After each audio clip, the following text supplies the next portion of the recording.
اخبار نویس، صحافی، وکلا جو جمہوریت سے اپنے لگاؤ کا اظہار کرتے ہیں، انہیں سب سے پہلے تو یہ دیکھنا چاہیے اور اس بات پہ اطمینان کا اظہار کرنا چاہیے کہ یہ جمہوریت کا ہی عمل ہے، یہ جمہوریت کا تسلسل ہے۔ راجہ پرویز اشرف نے 211 ووٹ حاصل کیے ہیں، جو معمولی عدد ہے، یہ ایک غیر معمولی 211 325 کی اسمبلی کے اندر 211 ان کو ممبران کی حمایت حاصل ہے۔ تو جمہوریت کے لحاظ سے تو سب اطمینان کا یہ سامان ہے، لوگوں کو اطمینان کا سانس لینا چاہیے اور اگلے 6 مہینے انتخابات کا انتظار کرنا چاہیے۔ راجہ پرویز اشرف حکومت کو کام دینا چاہیے، کام دینا چاہیے اور پھر ان کی کارکردگی کی بنیاد پر ان کو جانچا جائے۔ جمہوریت کا حسن تو یہی ہے، لیکن ہوگا بالکل ظاہر اس کے برعکس، لیکن جو لوگ جمہوریت سے لگاؤ کی بات کرتے ہیں پاکستان میں، ان کو چاہیے کہ وہ ٹھنڈی سانس لیں اور انتظار کریں اور دیکھیں کہ اگلے 6 مہینے میں کیا ہوتا ہے۔ ملک صاحب، اگلے 6 مہینے میں کیا ہوگا کچھ نہیں کہا جا سکتا، مگر یہ فیصلہ جب سامنے آیا تو ہم نے دیکھا آپ کو کہ آپ نے اپنے ڈپریشن کا اظہار کیا، آپ نے کہا کہ آپ بہت افسردہ ہیں، اداس ہیں۔ جیسا کہ کامران صاحب نے کہا کہ زرداری صاحب نے جو مہارتیں اپنی سیاست کے میدان میں دکھائی ہیں، کیا وہ مہارتیں اپنی ایڈمنسٹریشن کے ماحول کے میدان میں بھی دکھا سکیں گے یا نہیں دکھا سکیں گے؟ کیونکہ کامران صاحب کا کہنا یہ ہے کہ اب آنے والے وقت میں جو ایڈمنسٹریٹو پاورز ہیں، جتنی فیصلے کرتے ہیں وہ زرداری صاحب نے کرتے ہیں۔ آپ کتنا اتفاق کریں گے اور اس تناظر میں آپ کیا کہیں گے؟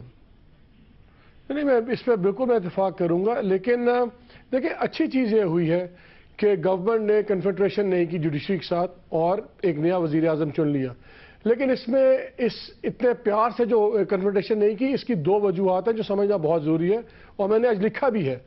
ایک آخری دنوں میں، ایک آخری ہفتوں میں، 2-3 مہینوں میں ایک بہت تناؤ پیدا ہو گیا ہوا تھا پرائم منسٹر ہاؤس میں اور پریزیڈنسی میں، کیونکہ ان کا سیاسی قد پارٹی کے اندر اتنا بڑھ گیا ہوا تھا گیلانی صاحب کا، اور ان کو پتا تھا کہ اس وقت وہ جو بھی کریں گے صدر صاحب ان کو نکالنے کی پوزیشن میں نہیں ہے۔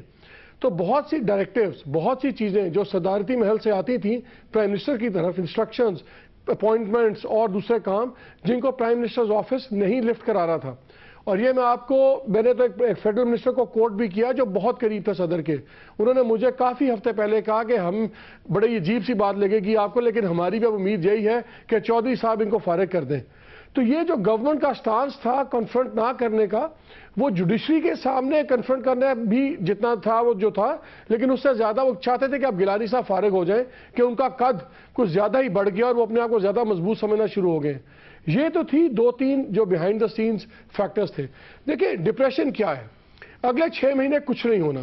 یہ راجہ صاحب نے بھی اپنی الیکشن کی پالیٹکس کرنی ہے، وہ بھی یہ کوشش کریں گے کہ سروائیو کرے کسی طرح۔ ان کو لیٹر لکھنے والی بات عدالت نے نہ زیادہ زور دیا، تو وہ بھی الیکٹورل پالیٹکس کریں گے، وہ یہ گن نہیں سمیٹ سکتے۔ جیسے کامران نے کہا کہ وہ کوشش کریں گے کہ کچھ ملبہ کم کریں، یہ میرا تو خیال ہے کوشش بھی نہیں کریں گے۔ بڑے جہاندیدہ آدمی ہیں، ان کو پتہ ہے کہ اس کوشش کرنے میں ان کے اپنے نقصان کے علاوہ کوئی نہیں ہے، یہاں سارے فائدے کی سیاست کر رہے ہیں، وہ آپ کو 211 ووٹوں سے پتہ لگ گیا ہے۔ یہی ایم کیو ایم والے جب کل میرے سے بات ہو رہی تھی کہ لیڈران، تو انہوں نے کہا کہ ہم نے واضح طور پہ کہہ دیا ہے کہ ہم یا قاہرہ کو ووٹ دیں گے یا ہم مولانا کو دیں گے، کسی قیمت میں ان کو نہیں دیں گے۔ وہی آج وہاں تھے فیصل صالح صاحب، جن کا مقدمہ بنایا، جن کے اوپر سے راجہ صاحب راجہ رینٹل بنے اور سپریم کورٹ کی رولنگ آئی، وہ بھی آج جا کے ووٹ دے پہ۔ تو یہ ایک ڈسکنیکٹ ہے۔ دیکھیں اس کا ڈپریشن کیوں ہے، یہ ضروری کیوں ہے، بات 6 مہینے کی نہیں ہے، بات ہے کہ اس وقت ضرورت تھی ایک ایسی شخصیت کو اپناتے جو ہر قسم کی کنٹروورسی سے پاک ہوتی، جو ایک میسج آف ہوپ ہوتا، امید کی کرن لگتی۔ لوگ کہتے اچھا جی گیلانی صاحب کا دور ختم ہوا، بڑا برا دور تھا، مہنگائی، برا حال، سب کچھ، یہ ایک شخص آیا ہے، چلیں اگر کچھ خراب نہیں کرے گا تو کم بہتری نہیں کرے گا تو اور خراب نہ کرے۔ یہاں پہ کلین امیج کی ضرورت تھی۔ اب آپ سوچیں کہ یہی پرائم منسٹر تھے کہ کبھی یہاں بھٹو صاحب تھے، اسی عہدے پہ کبھی بے نظیر بھٹو تھی، اب اسی عہدے پہ راجہ رینٹل صاحب ہیں۔ یہ جو اتنی ڈیگریڈیشن ہے، یہ کیا چیز بتاتی ہے، کیا میسج آتا ہے، کیا ان کی کیپیسٹی ہے؟ یہ ٹوٹلی ناکام ہوئے ایز منسٹر۔ 2 بار انہوں نے اپنی منسٹری گیلانی صاحب کے ہاتھوں کھوئی، کرپشن چارجز ان پہ، نااہلی ان پہ، غلط بیانی ان کی۔ کیا کریڈینشلز ہیں، ہم میسج کیا دینا چاہتے ہیں سب کو؟ مجھے تو آپ جو کہتے ہیں ڈپریشن، آپ کسی سے بات کر لیں آج، ایوری بڈی تھاٹ کہ کچھ بہتری آئے گی۔ اب اس ملک کا واحد حل ہے کہ اب ارلیسٹ الیکشنز ہوں، تاکہ الیکشن سے ایک لوگوں میں ایک پازیٹیو امیج آئے. دیکھیں ڈسپونڈنسی اتنی ہے, ہم بینکرپسی کے دھانے پہ ہیں, ہم ایک جنگ کے ساتھ ہیں, ہمارا ایک سپر پاور سے اختلاف ہے, ہمارا ریجنل سیکورٹی اسی بات کو آگے بڑھاتے ہیں. ہمارے مسائل اتنے بڑے ہو گئے ہیں اور ہم اتنے ہی چھوٹے قد کے لوگوں سے ان کو حل کرنے کی کوشش کر رہے ہیں. یہ تو تباہی کا فارمولہ ہے. ٹھیک, کامران صاحب, ایک ایسی شخصیت کو سامنے لایا گیا جس کے اوپر پہلے سے الزامات موجود ہیں. ایسی شخصیت کی ضرورت تھی جس کے اوپر کوئی داغ کوئی دھبا نہیں ہوتا, اور پھر کابینہ میں بھی جو لوگ شامل ہوں گے وہ بھی وہی پرانے چہرے ہوں گے. تو اب یہ نئی آنے والی کابینہ کیا ڈیلیور کر سکے گی؟ کیا آپ دیکھتے ہیں, کیا یہ پچھلی کابینہ سے کچھ میری بہتر معلومات کے مطابق یہ سوال جب زرداری صاحب سے پوچھا جاتا ہے تو وہ بھی یہ کہتے ہیں کہ کون شخص ایسا ہے کہ جس کو ہم بنائیں جس پر سب کو اعتماد ہو. ظاہر ہے کہ ہم سمجھتے ہیں کہ پیپلز پارٹی میں یہ بات نہیں ہے, ایسی شخصیات ضرور ہیں, لیکن وہ سیاسی طور پہ کتنی قابل قبول ہوں گی زرداری صاحب کے لیے, پارٹی کے لیے آگے چل کے, اور کتنا وہ جو موجودہ ماحول ہے اس میں پارٹی کی قیادت زرداری صاحب کے جو پروگرام ہوگا اس کو لے کے وہ آگے چل پائے گی. یہ بڑا مشکل کام ہے. جہاں تک راجہ پرویز اشرف کے کریڈینشلز کا تعلق ہے اور جو بھی ان پہ الزامات رہے ہیں پیرنٹل پاور کے حوالے سے, دوسرے بھی ہیں, ساری دنیا اس کی گواہ ہے, اس میں کوئی دوسری بات نہیں ہے. لیکن یہ کریڈینشل کسی بھی صورت میں ان کے پیش رو جو تھے یوسف رضا گیلانی ان سے بہتر نہیں تھے. میں یہ سمجھتا ہوں کہ اگر ریکارڈ کی بنیاد پہ دیکھیں تو یوسف رضا گیلانی کا ریکارڈ تو پرویز اشرف سے بہت ہی زیادہ خراب ہے. چاہے وہ رینٹل پاور ہو, چاہے وہ حج کی بات ہو, چاہے وہ کسی قسم کی کوئی بھی معاملہ ہو, یوسف رضا گیلانی کا ریکارڈ راجہ پرویز اشرف سے 10 گنا زیادہ خراب ہے. تو راجہ پرویز اشرف یوسف رضا گیلانی کا جو ریکارڈ اتنا خراب ہے کہ کوئی بھی آئے گا وہ شاید اس سے بہتر ہو. راجہ پرویز اشرف چلے بہتر نہیں ہے تو ہم اس کو برابر کی کیٹیگری میں ہی لا سکتے ہیں, لیکن یہ کہ اس سے بدتر کیٹیگری تو کوئی بھی نہیں ہو سکتی ہے. اور آئندہ چل کے کیا ہوگا یہ بات بالکل طے ہے کہ کچھ نہیں ہونا ہے, اور کوئی کیپیسٹی نہیں ہے, کوئی ڈیلیوری کی گنجائش نہیں ہے. کاسمیٹک میجرز لینے ہیں جس کی بنیاد پہ پیپلز پارٹی صرف یہ چاہتی ہے کہ اس کے جو ممبران ہیں قومی اور صوبائی اسمبلی کے, خاص طور پہ پنجاب میں, کم از کم وہ اپنے حلقوں میں جا سکیں, کیمپین کے لیے وہ اپنے حلقوں میں واپس جا سکیں. آج تو حالت اتنی خراب ہے سیاسی فرنٹ پہ, خاص طور پہ پیپلز پارٹی کے لیے, کہ ان کے ممبران بڑی تعداد میں ایسے ہیں جن کو اپنے حلقے کے لوگوں کا سامنا کرنے میں ان کو مشکل ہے. ان کے لیے تو اب سروائیو کرنا سیاسی طور پہ مشکل ہے. آئندہ انتخابات ان کے لیے تباہی ہے. تو اب جو ہے وہ کاسمیٹکس کچھ کرنی ہے, جو کہ نمائشی کچھ ایکشنز دکھانے ہیں, اور وہ ظاہر ہے کہ وہ کیپیسٹی راجہ پرویز اشرف کی نہیں ہے. زرداری صاحب وہ ایکشن کریں گے. میں سمجھتا ہوں کہ ان کی کیپیسٹی ہے کہ وہ اس قسم کے کوئی ایکشن کم از کم جو کہ کاسمیٹکس ہوں وہ کر سکیں اور پیپلز پارٹی کے لیے کوئی چانس پیدا کر سکیں. وہ بھی ایک مشکل عمل ہوگا, لیکن یہ کہ ہم یہ توقع رکھیں کہ راجہ پرویز اشرف نے یہ کرنا ہے یا راجہ پرویز اشرف نے وہ کرنا ہے, ان بیچاروں نے کچھ نہیں کرنا ہے. ان کا نام وزیر اعظم ہوگا, وہ وزیر اعظم راجہ پرویز اشرف ہوں گے. ان سے کوئی ایکسپیکٹ کرنا, ان سے امید رکھنا غلط بات ہوگی. کرے گا کوئی اور وہ بھی کر پائے گا یا نہیں کر پائے گا اس کے بارے میں مجھے کوئی یقین نہیں ہے. یعنی اب جو کچھ گیلانی صاحب نے کرنا تھا وہ سب کچھ اب زرداری صاحب نے اپنے ہاتھ میں لے لیا ہے. بالکل گیلانی صاحب نے بالکل صحیح کہہ رہے ہیں. یہ مالک صاحب کہہ رہے ہیں, کل بھی میں نے یہ بات کہی تھی, پرسوں بھی کہی تھی, کہ یہ تاثر تھا کہ پوری حکومت جو ہے وہ زرداری کے اشاروں پہ ناچتی ہے, زرداری صاحب پوری حکومت چلاتے ہیں. یہ بالکل غلط بات تھی. تمام اس قسم کے فیصلے, چاہے وہ مالی فیصلے ہوں چاہے دوسرے فیصلے ہوں, بڑے فیصلے خود گیلانی کرتے تھے اور زرداری کے فیصلوں کو رد کر دیتے تھے. یہ شاید بہت سارے لوگوں کو نہیں پتا ہو. یہ جو مالک صاحب بات کر رہے ہیں یہ 100% صحیح ہے کہ وہ اپنے لحاظ سے کرتے تھے, اور اس میں اس سے زیادہ انفلوئنس تو ان کے صاحبزادوں کا ہوتا تھا. موسیٰ اور عبد القادر جو تھے وہ زیادہ انفلوئنشل تھے. بہت سارے معاملات میں وہ چیزیں کرا دیتے تھے, اور ایسی ڈائریکٹیوز درجنوں تھی جو زرداری دیتے تھے, پریزیڈنٹ ہاؤس سے آتی تھی, جس کو گیلانی صاحب ایک طرف پھینک دیا کرتے تھے. یہ بالکل ایک پکی بات ہے. تو حکومت انہوں نے چلائی, اور جو حشر اس کا کیا ہے پچھلے 4-4.25 سال میں, عوام بھی گواہی دے سکتے ہیں اس کی, اور خود پیپلز پارٹی کے ممبران پارلیمنٹ بھی گواہی دے سکتے ہیں کہ 4.25 سال کے اس ریکارڈ کے بعد کیا وہ عوام کے پاس جا سکتے ہیں, ان سے کہہ سکتے ہیں کہ ہمیں دوبارہ ووٹ دیا جائے. جی بہت شکریہ کامران خان صاحب آپ کے تجزیے کے لیے. اور مالک صاحب آپ سے ذرا گفتگو جاری رہے گی. یہ فرمائیے کہ ماضی کی بات ہوئی, بڑی ڈیٹیل میں بات ہوئی, مستقبل کیا دیکھتے ہیں آپ؟ دیکھیں ایک بہت بڑا فرق آیا ہے ان کی لیگل سٹریٹجی میں. ہمیں عادت پڑی ہوئی اپنا لکھے ہوئے کو ہم کوٹ کرتے ہیں, لیکن میرا آج ہی مضمون چھپا ہوا ہے کہ اس بار ان کا بڑا انہوں نے ڈیلیبریٹ کر کے فیصلہ یہ کیا ہے کہ اس بار عدالت کے سامنے ان کو پتہ یہ بات دوبارہ اٹھے گی, لیکن یہ 2-3 سوال اٹھائیں گے, اور یہ ایک لمبی بحث چلے گی. ایک ان کا ارادہ ہے اس سوال کو اٹھانے کا کیا 2 پرائم منسٹر ایک ہی جرم میں سزا پا سکتے ہیں. دوسرا یہ کورٹ کی جورسڈکشن کو کویشچن کرنے کا ان کا پلان ارادہ ہے کہ کیا ان کے پاس جورسڈکشن ہے کہ ڈائریکٹلی کسی کو وہ ڈسکوالیفائی کر دیں کیونکہ اس میں کانسٹیٹیوشن کا کچھ کہنا کچھ اور ہے. اسی طرح 2-3 اور ان کا یہ بھی پلان ہے کہ ہم عدالت میں کوئی بھی انہوں نے ریلائز کیا اور آپس میں مانتے ہیں اب کہ ہمیں ریویو پٹیشن پہ بات کرنی چاہیے تھی NRO کی, ہمیں اس پہ بھی اپیل کرنی چاہیے تھی گیلانی صاحب کے فیصلے کے خلاف. تو ان کی لیگل اسٹریٹجی بہت ڈفرینٹ ہوگی, وہ آپ کو نظر آئے گا.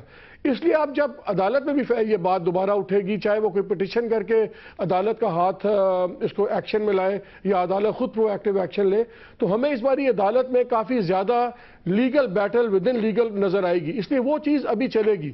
لیکن جس طرح ایک بات چل رہی ہے, اگر یہ چل رہی ہے کہ کورٹ کو بھی اب چاہیے کہ اسے بہتر ہے اگر اس مسئلے کو ختم کرنا ہے جوڈیشل کمیشن بنا دیں, وہ ڈائریکٹلی لکھ دیں, لیکن ملک میں کچھ سٹیبلٹی تو آئے. لیکن جہاں تک ان کا تعلق ہے راجہ صاحب کا, آپ فیوچر پریڈکٹ کر سکتے ہیں ماضی کی حرکتیں دیکھ کے, ماضی کا ریکارڈ دیکھ کے, تو اس میں تو کوئی امید کی کرن نظر نہیں آتی. اور جہاں تک کیبنٹ ہے وہی کیبنٹ ہے, وہی لوگ ہیں, ایون کہ ان کے جو مین لوگوں کے پورٹ فولیوز ہیں وہ بھی وہی ہیں.